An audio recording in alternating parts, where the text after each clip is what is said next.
Hey everybody, back again to show you a couple other things that are important about our management tab and when we add a game, just so that you guys are prepared for anything that may happen during your logging process. So we're going to go back to the game that we added earlier where I utilized my practice squad, and I'm going to go back in and I'm going to edit game. So if you need to make any changes later on, you can go back and add in players and change things as you may need. Right here, what I'm going to talk about now as we look at this Epic 07 National or my practice squad is the importance of having my entire roster added into the roster that's on the right side here.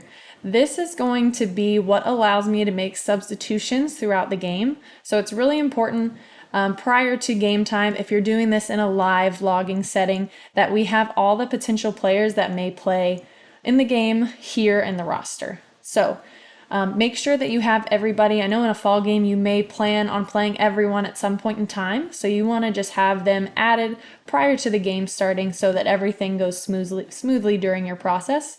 The other thing that you can do, let's say you have a transfer that is not already added in your practice roster over here, we can also search for them. So we'll take the search, type in a name, and we'll select, let's say I'm looking for Jordy Ball. She transferred from Oklahoma to Nebraska this year.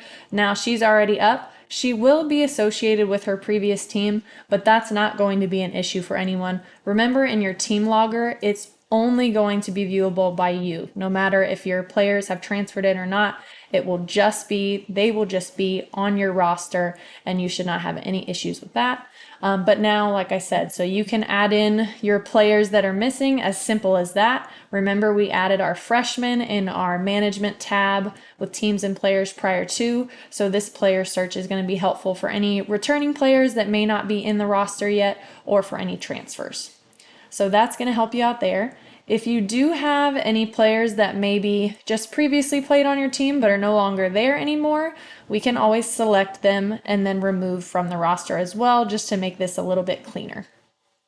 Other than that, the other thing that you may need, let's say we're in an inter squad and we're making an 11-player roster for the day. You're trying to hit everybody. You have a big team. We can also add additional lineup spots outside of our traditional 9. So what you're going to do is click this plus sign here. Now you'll be able to add in more players, and you can make them into extra hitters. And that's going to allow you to add as many people as needed, and they're going to stay in your lineup for later on when you're ready to log. Other than that, that should be all you need for the management and the add game tab. Hopefully those are helpful for your inter squad situations.